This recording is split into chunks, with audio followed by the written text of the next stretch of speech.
A new batch of the Barefoot African Rangers just landed on US soil in new colors too. We got all black, we got green, walnut veg retan, and a natural veg retan. It looks a lot like natural Chrome Excel. They're limited quantities and they only do these in batches, and it takes months to make a new batch, ship it all the way across the world on a boat from South Africa.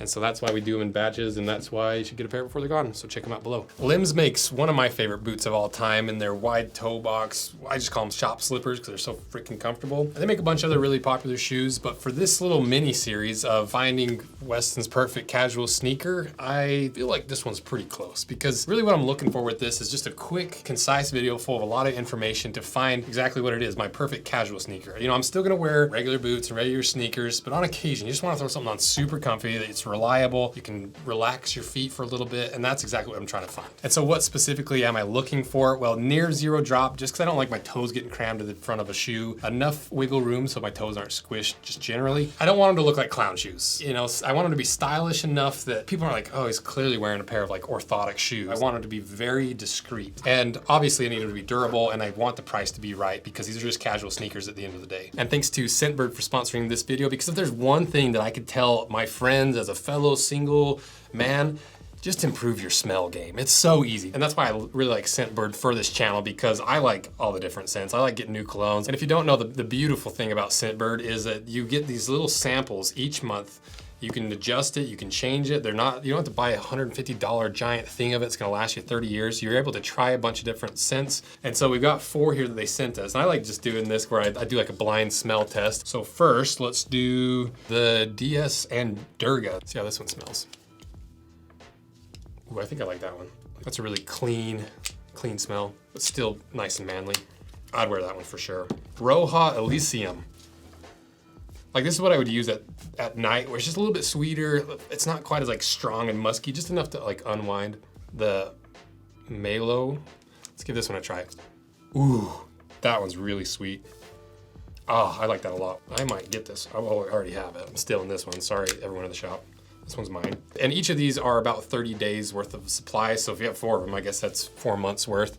But it allows you to really try it on for several times, several occasions before you really commit to a bigger, more expensive bottle. So make sure you click the links below or visit Scentbird's website or scan the QR code and use my code ANVIL55 for 55% off your first month. That's only $8 to try 4 different scents and really get a feel for what this is like. So check them out below, upgrade your smell game. It's so easy to do. It literally is like, it's easier than subscribing to this channel. Just give it a little spritz. It's so easy, so check them out below. So what is this contender we have today? Well, the brand is Lems. The style is the Kourt Grip. They weigh 11.7 ounces, so very light. They retail for $145, and they're made in China. And the way that Lems positions this shoe is, meet the latest evolution of comfort and style in a lace-up shoe, the Kourt Grip. This shoe takes you anywhere and everywhere with confidence. Thanks to the new grippy anti-slip outsole crafted from full-grain leather, this shoe combines sophistication with rugged durability. If you want a pair of these, check them out via links in my description. But how good is this shoe really? You know, is it decent materials? Well, let's look at the leather first, because this leather definitely isn't a super natural leather. You can tell it has some sort of pigment layer on top. Sometimes they do this with black shoes because people like to wear them in the restaurant industry. The line cooks like to wear them, and it's easy to wipe them off. And so that's part of why I think why they did this. So I don't love that, because you get some of this wrinkling and creasing, but if you're wanting a shoe you can wipe off, you kind of have to have this. Is it enough for me to be dissuaded away from this shoe, from the leather alone? No, I think it's still within that pigmenty range that it wouldn't bother me, but it's not my ideal choice. But how good is the leather underneath of that pigment? Well, if you look at the cross section, you can see there's plenty of grain still left in there. We also burned it to double check there's no plastic, and it's about 1.65 millimeters thick, so right on par with most sneakers. Usually you see them anywhere from 1 millimeter, sometimes like 1.82 at the heaviest, so this is right in that right zone. So it's far from the absolute best leather we've ever seen in sneakers, but it's not terrible. It's right in that zone of acceptability for me. So for a sneaker, it's fine. You know, it's not my ideal leather, but it's kind of what you get when it comes to sneakers, and it's a lot better than 90% of the Nike and New Balance and all the other big brand leather, where they just put that fat coat of plastic on top and it flakes off and it just looks terrible. As for the lining, you just have a very basic fabric lining. It's 100% polyester, nothing really of any note, just very sneakerish. The insole is a cork and open cell foam insole in this just under 1 millimeter thick, but really the cork itself is just that tiny, tiny layer on top. Will it help grip your feet? Will it help prevent and some of the smell, it probably does to some degree, but I don't think it's really enough to be like, oh, I need cork insoles because it's just a tiny layer on top. 9 times out of 10, I would take this cork topped insole than basically any fabric topped insole. And then if we look underneath, you can see it's strobo stitch, very basic construction. It seems like there's a little layer of foam underneath. But more importantly, the thing that I was most excited about with this shoe for this series is, unlike the splays that we did last time where it's very barefoot. It's, you know, as much of a ground feel as you can get, because it's just like 5 or 6 millimeters of rubber and a little bit of padding on top of that. Lems, to me, does a really good job of balancing the comfort of a regular sneaker and some of the flexibility and articulation and ground feel of a barefoot sneaker. They ride right in the middle to give you just enough squish. Because if you remember this video of the boulder boot, it's not like the chunkiest, biggest outsole. It's not the most comfortable, but it's enough that it's comfortable. And that's why I'm interested in this shoe. I think Lems is gonna be a tough one to beat. Because allegedly, this midsole is about 8 millimeters thick of foam. To me, that's right in that right zone of having some squish and flexibility while still being comfortable and giving that barefoot feel. So we'll see if we get it cut in half. Now to the outsole. This is that water grip. What do they actually call it? They just call it a slip resistant outsole. I thought it had some fancy branding name, but essentially the idea of this is you have a rubber outsole that has all these little zigzag chevron cuts in it. So it almost acts like a gecko. And if you want more information on this, go watch the boulder boot that has this on it. I'll put the thumbnail here. That's what it looks like. So go watch that for more information. But it works really well because it almost acts like a little gecko foot where you have several points of contact and it's all moving. Imagine this is a rock and you have a really flat outsole. It's only gonna make contact with like one point. But if you have an outsole like this that has a bunch of these little fingers and zigzags and all these little things that articulate,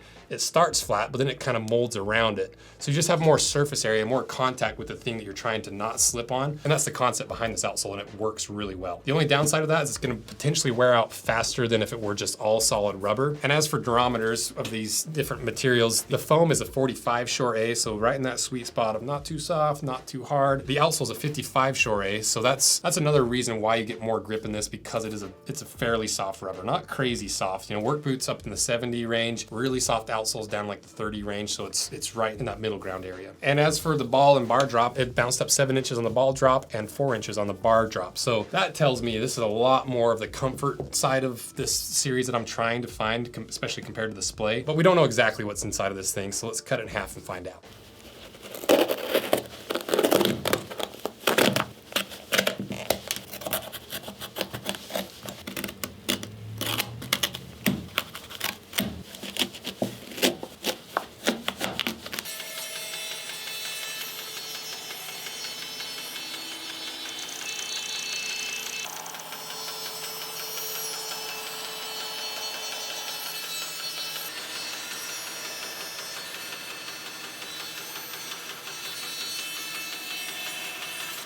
All right, we got it cut in half. Is this my perfect casual sneaker that's just ugly enough to be comfortable, but not too ugly for girls to notice it? Let's find out.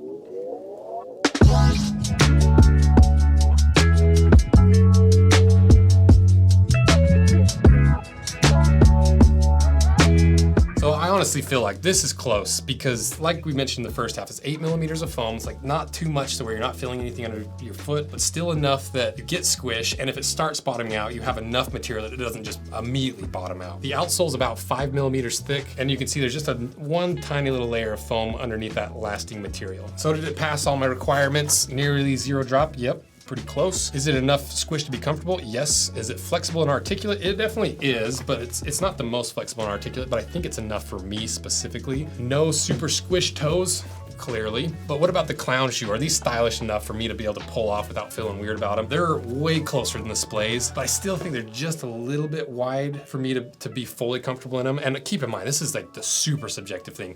What these brands do is make wide toe box shoes. I'm just trying to find something right in the middle. And so a lot of people are gonna love this shoe for that, and they're gonna love this play. So keep that in mind. It's so totally subjective from this part. But this one for me is just a little bit too wide, and it looks a little bit like a restaurant shoe and a security guard shoe, which is probably what they designed it for. Does it look like a clown shoe? No, it doesn't. It doesn't look anything nearly as bad as the splays. The splays look like a little bit of clown shoe. These do not. But is it stylish enough? I don't think it is for me personally. I would still wear these. It's not my perfect casual sneaker, but the durability is there, and that's what I really like about Lems, is they're very durable, especially for what they are, and particularly compared to most of these barefoot shoes that they sell for a lot of money and there's not a lot in them. At least with Lems you get some substance, and that kind of brings us to the final point, the price. So 150 bucks is pretty steep for just a casual sneaker. sneaker. You know, obviously you get some of these like Nikes and stuff, they're like 200 bucks. You can get really cheap sneakers for like 75 bucks. These Splays were 50. So it is definitely a premium price for a sneaker a little bit. It's not crazy, but what you're really paying for is that wide toe box, this small team in Lems, creating this really unique shoe that rides between barefoot and regular. That's what they do. And for a lot of people, that's well worth the price. So to me, it's worth it, but I also really, really like their shoes. So how does this rank on our Weston's Perfect casual sneaker board? Well, there's only one on the board, which is the Splay. So I'm putting it right above the Splay because it's better than the Splay in basically every way for me particularly. So even though it's not my perfect sneaker, there's gonna be a lot of people that that hits that sweet spot for them. So be sure to check these out via links in the description. And thank you guys for watching these. They're just quick, to the point, giving you the information. And the more you support these, the more I'll be able to do this because I love making this kind of content. So thank you guys for your support. See ya.